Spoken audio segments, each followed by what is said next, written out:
आज सुबह जो ये कार्रवाई हुई, इसका हमें हमारे कई अभिनिर्वाचितों का ये सांसद महोदय, इनको पूरे इलाके को सबको बहुत दुख है। वो दुख इसलिए है, ये जो कार्रवाई हुई है ये बिल्कुल गलत तरीके से, असंवैधानिक तरीके से, नियम के विरुद्ध और तानाशाही दिखाने के लिए हम पे हुई है।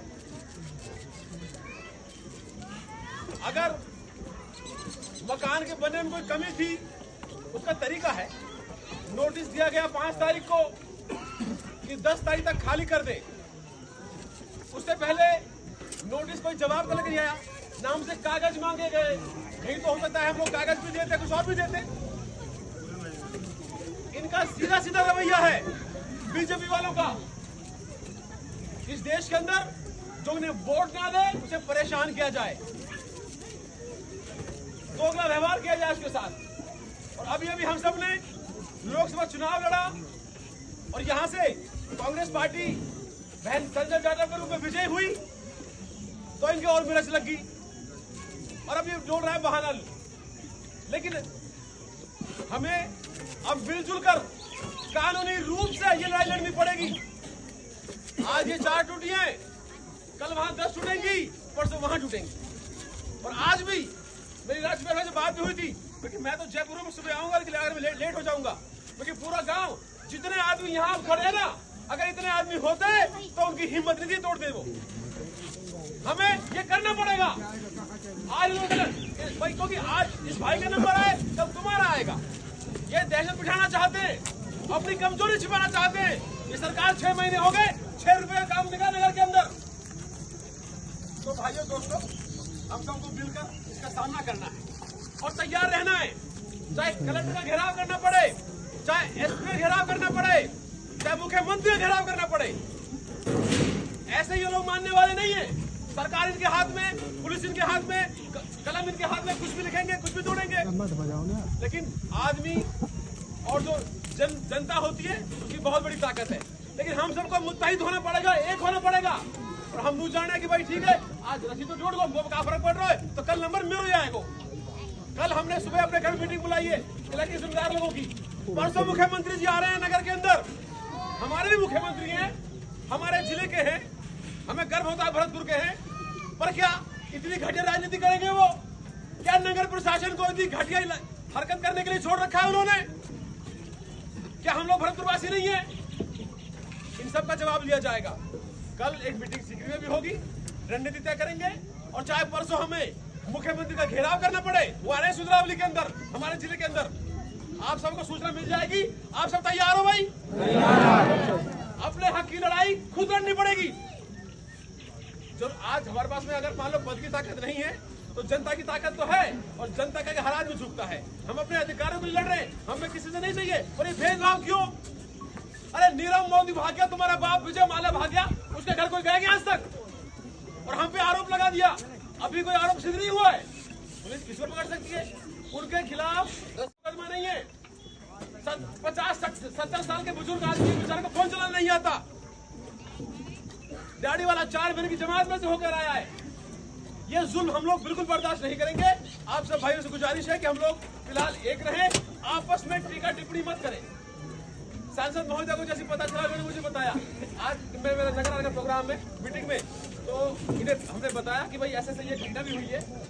ये आपको शुक्रिया अदा करना आना चाह रहे थे इलाके के अंदर। हमने आपका शुक्रिया ले लिया बहन जी, और हम आपसे इसीलिए आपसे उम्मीद करते हैं, इसीलिए इन इलाकों वालों ने जानदार तरीके से वोट भी आपको दी थी। हम चाहते हैं हमारी आवाज उठे, हमारे साथ भेदभाव मत हो। हमें कुछ नहीं चाहिए सरकारों से। हम इस इलाके में जीते आए जैसे पहले जीते आए हैं। अब जाके सड़कें बनना चालू हुई थी 5 साल के अंदर। हमने सारे भेदभाव झेले, लेकिन हर चीज की हद होती है।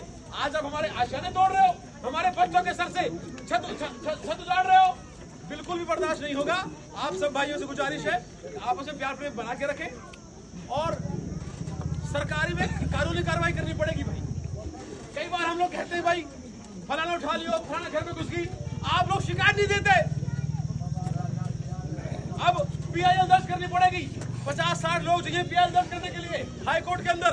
उसमें डीजीपी पाबंद होंगे, आईजी पाबंद होंगे, पुलिस पाबंद होगी और इस तरह की घटना दोबारा ना हो सके। लेकिन अगर हम लोग कानून का सहारा नहीं लेंगे तो ना मैं कुछ कर पाऊंगा ना कोई और कुछ कर पाएगा। हम सबको लड़ाई खुद लड़नी पड़ेगी। हमारे इलाके के सबसे बड़े बुजुर्ग मेरे ख्याल से बैठ जाओ।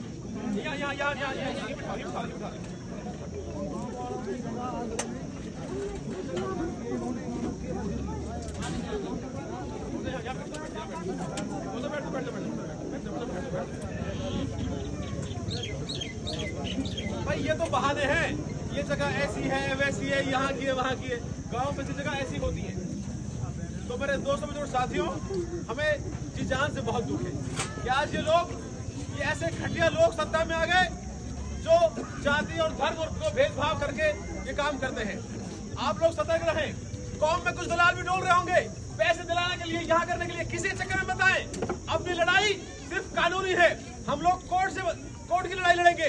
यहाँ जो लोग जो इस तरह के लोग हैं वो सिर्फ और सिर्फ बहकाने वाले हैं आप लोगों को। तो भाई कानूनी लड़ाई लड़नी है।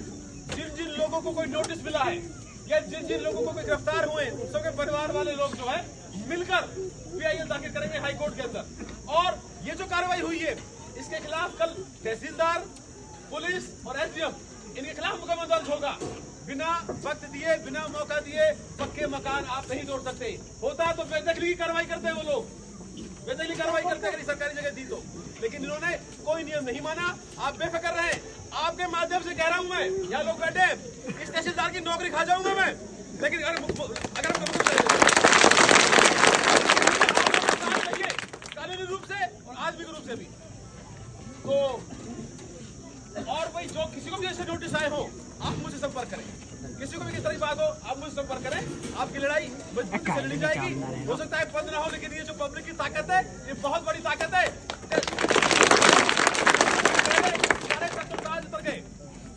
तो मैं आपसे गुजारिश करता हूं, आप भी तो सब कहे